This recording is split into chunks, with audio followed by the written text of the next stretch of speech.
जनवरी 2020 के बाद से कोरोना वायरस के कारण दुनिया भर में कोविड-19 महामारी फैल गई थी, जिसके कारण दुनिया भर में लाखों की जानें गई थी।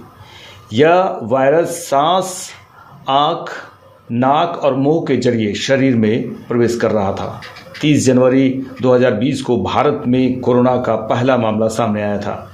तब चीन के वुहान शहर से लौटा एक मेडिकल छात्र कोरोना से संक्रमित मिला था। पिछले कुछ समय से इसके मामले सामने नहीं आ रहे थे, लेकिन हाल ही में सिंगापुर और हांगकांग जैसे दक्षिण पूर्व एशियाई देशों में कोविड-19 के बढ़ते मामलों ने भारत में भी चिंता बढ़ा दी है।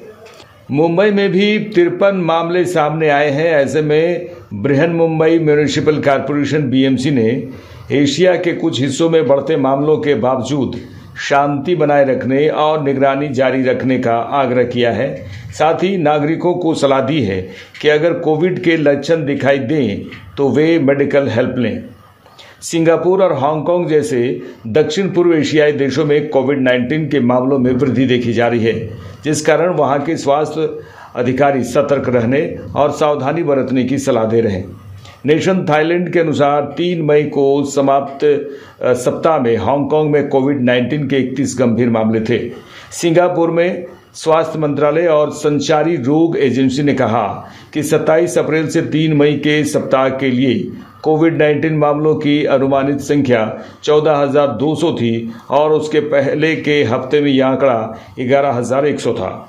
प्रेस रिलीज में हांगकांग के हेल्थ प्रोटेक्शन सेंटर के कंट्रोलर एडविन तुत्से ने कहा, सामान्य स्थिति बहाल होने के बाद हांगकांग ने हर 6 से 9 महीने में कोविड-19 के एक्टिव मामलों की साइकिल देखी है।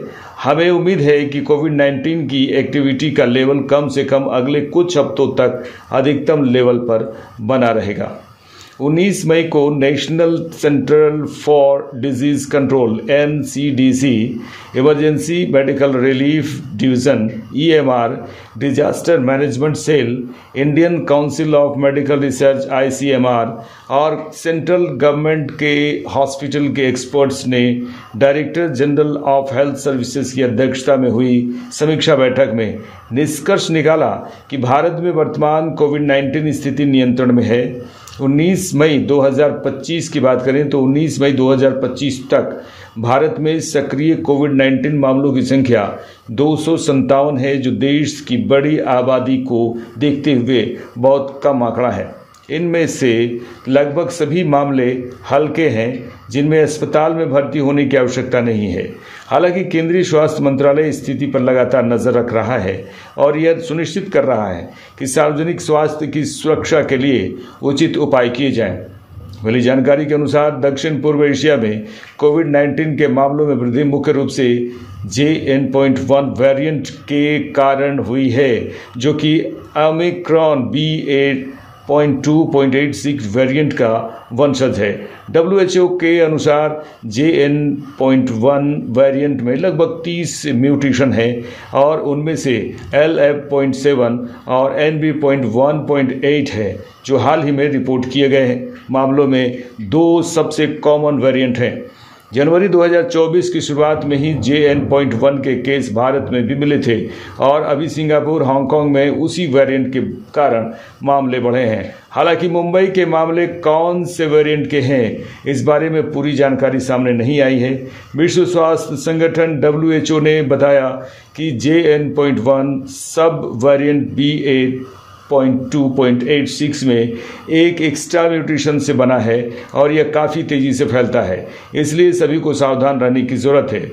जनवरी 2024 में दिल्ली में JN.1 सब वेरिएंट का केस मिलने के बाद एम्स के ने बताया था कि कौन से लक्षण वालों को बिल्कुल भी लापरवाह नहीं बरतनी है और अगर ये लक्षण दिखे तो तुरंत जांच करानी चाहिए। एक्सपर्ट का कहना है कि कोविड-19 के अलग अलग वेरिएंट के कारण उसके लक्षणों में बदलाव दिख सकते हैं, क्योंकि भारत के लोगों को वैक्सीन की डोज लग चुकी है। कई लोगों को बूस्टर डोज भी लग चुका है। हर बॉडी और उसकी इम्यूनिटी के आधार पर लोगों में अलग अलग लक्षण नजर आ सकते हैं। सीडीसी ने 8 दिसंबर 2023 को JN.1 स्ट्रेन पर चर्चा करते हुए एक रिपोर्ट में कहा था, JN.1 के लक्षण कितने गंभीर पर हैं। यह बात व्यक्ति की इम्यूनिटी और ओवरऑल हेल्थ पर डिपेंड करती है। यूके के हेल्थ एक्सपर्ट्स का कहना है कि कोविड के JN.1 सब वेरिएंट से संक्रमित लोगों ने कुछ संकेत बताए हैं, जिनमें शामिल हैं गले में खराश, नींद न आने की समस्या, एंजाइटी, बहती नाक, खांसी, सिर दर्द, कमजोरी या थकान, मांसपेशियों में दर्द। यूके के डॉक्टर्स के मुताबिक खांसी, गले में खराश, छींक आना, थकान और सिर दर्द सबसे अधिक बताए गए लक्षणों में से एक हैं। लेकिन ये इन्फ्लुएंजा के लक्षण भी हो सकते हैं, इसलिए पहले टेस्ट कराएं। वैक्सीनेशन या पुराने संक्रमण से प्राप्त एंटीबॉडी के कारण नए वेरिएंट के कारण होने वाले मामूली लक्षणों में होने वाले परिवर्तनों को बताना मुश्किल है। खांसी, गले में खराश, छींक आना, थकान और सिर दर्द ज़्यादातर लोगों में दिखाई दिया है। लाइव इंडिया के लिए डेस्क की रिपोर्ट।